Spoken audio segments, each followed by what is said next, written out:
Has this ever happened to you? Have you ever clicked on a video and all of a sudden the content of the video is not the same as, well, the thumbnail or the title may have implied that the video was actually about? It's happened to me too, and it happens to us in all of our daily lives. Today on the Rant Cafe podcast, we are going to be discussing clickbait, scams, and just all round, like when the anime has a great first episode and then, it pulls the sword art online and the rest is not, living up to that. Hey Nux, why are you describing your own YouTube videos, huh? Oh. Dude, you don't understand. Let me tell you the true gloriousness. I'm not saying that it's a bad thing. The first anime that comes to my mind when I think of clickbait is actually a good anime. Bunny Girl Senpai. You got the cover art, clickbait right there. You got the title of the anime and the cover art is this lovely lady, Mai, in a bunny girl outfit. Does it have anything to do with the plot? After 30 seconds of the anime, absolutely not. She's in a bunny girl outfit to test if people could see her, which isn't even necessary. And then after that, it's irrelevant to the story. You see, the thing about clickbait is it could be used for the forces of good and it could be used for the forces of evil. My content is good.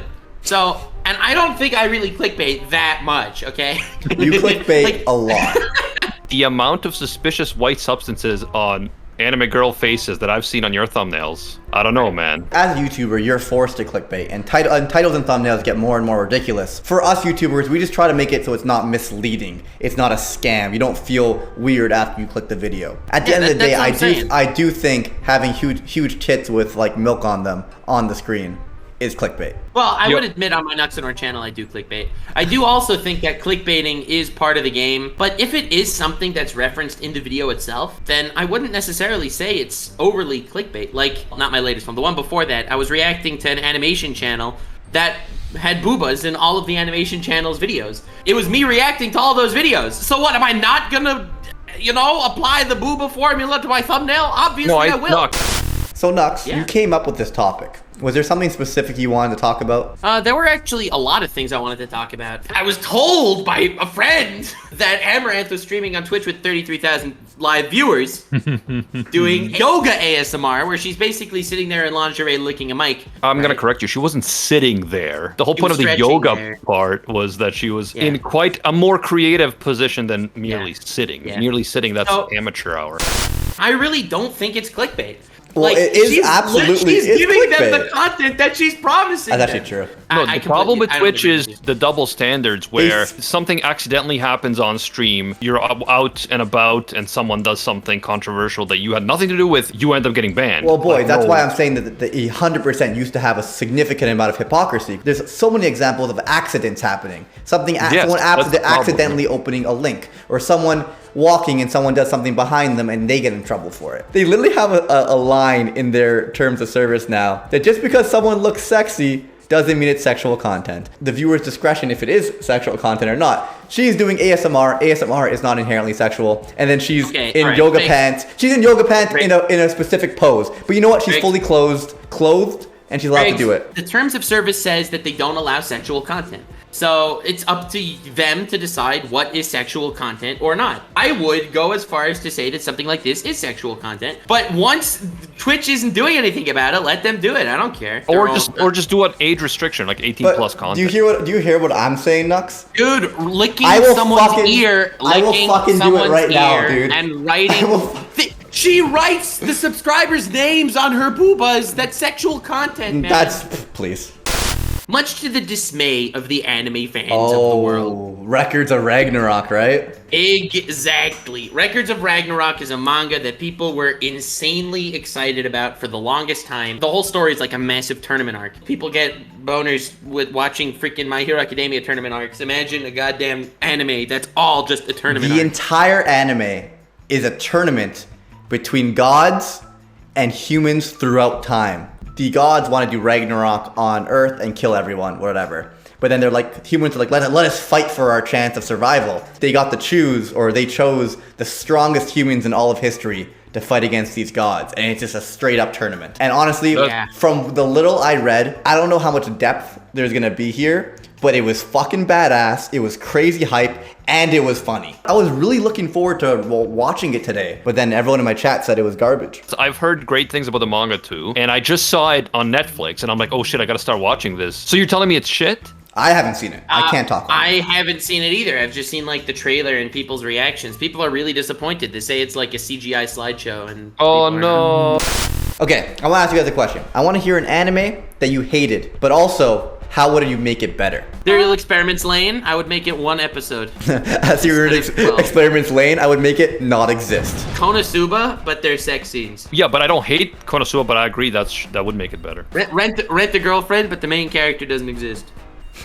No, what are you talking about? I would like him to maybe develop a little faster. Rent the girlfriend, but it's just like, you know the hentai POV videos? It's like it's a non-character that's just you're looking through their eyes. ReZero, but Subaru's a detective.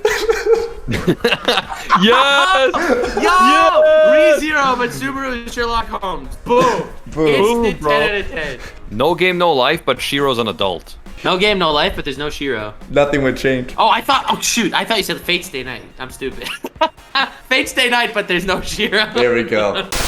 Imagine the Tokyo Ghoul anime, but without the stupid cannibal porn and trying to have gore for the sake of being edgy, but rather trying to actually have a good story. That would be amazing, bro. Yo, season 1 of Tokyo Ghoul is actually good. Tokyo Ghoul, but they actually follow the manga. Boom. Easy. The gore in the first season and the whole like torture cannibal porn was completely unnecessary. It was so gratuitous, and it was just to be edgy for little edgy teens. It was like, oh no. I disagree. I thought it was fine. I thought it was fine. At least the first season. The second season was an actual dumpster fire, and that was a case of clickbait where they expected to actually be good, but then it turns out it was the worst season of anything that ever existed. Yeah, I must say, Animac, I completely disagree. I feel like they were trying to show us a world where ghouls existed and cannibals existed. That's all it was, and they were trying to show us how fucked up it was. Okay, so explain to me why we need to focus so much on that gourmand guy who gets sexual pleasure from the thought of eating. Well, he's my favorite character, so. And then that Jason guy too just loves torturing you. It's like, why focus on that? I do agree that I feel like they were villains or bad for the sake of bad, but at the same time,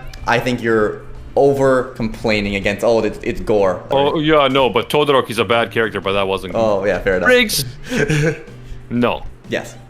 He's funny because he wants to eat little boys. They get satisfaction out of eating, and some people taste better than others, right? And for some reason, he enjoys being a cannibal. And there's some really funny scenes where Kaneki... He's saying for some reason he enjoys being whatever, I don't... They literally have to eat people to live. That's how ghouls live. The only thing they could do is eat people and coffee for some reason. That's canon. After all the slander Nux put on Orochimaru, he's gonna tell me that Gourmand is his favorite character in Tokyo. I never said Gourmand is my favorite character in Tokyo. But Nux, I don't have a favorite Nux, what I'm saying... No, I did not! Briggs did! Wait. Editor, rewind it. Ghouls need to using your power now that we have an editor, okay? But yeah, editor, prove me right in the video. Okay, fine. Well, he's my favorite character, so. There's some really funny scenes where Kaneki was in danger. So he's out here trying to save him, joins the good guys, just so he could try to eat him later on. And I thought it was hilarious. When you think he's dead and then he comes back, that is the episode I dropped it in. I think it was episode 6. I was like, fuck my that. Poor Kaneki. He was just apparently dropped it. So the girl. Why do you keep roasting Jason? Jason was only at the end. Now, why are you roasting No, Jason was earlier on too. You just have the wrong take when it comes to Tokyo Ghoul. Just live with the fact that you're wrong and move on. Stop disrespecting Tokyo Ghoul. Look at the shirt.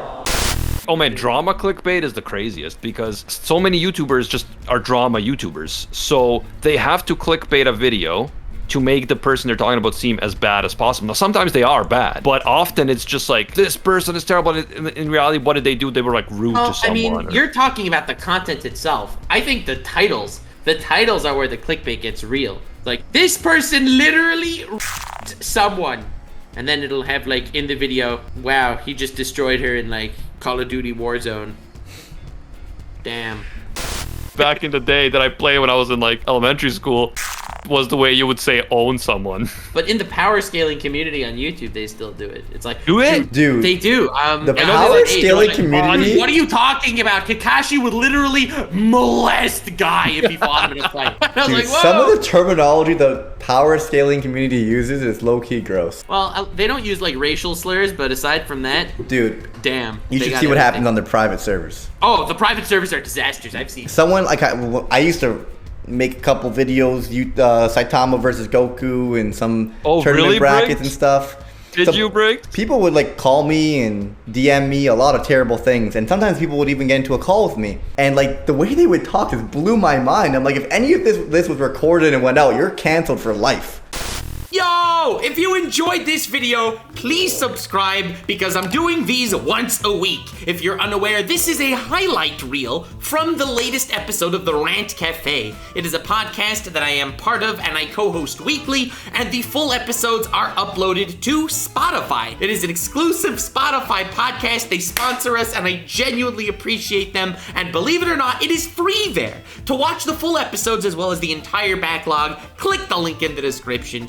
But for now, I will be posting one highlight a week here.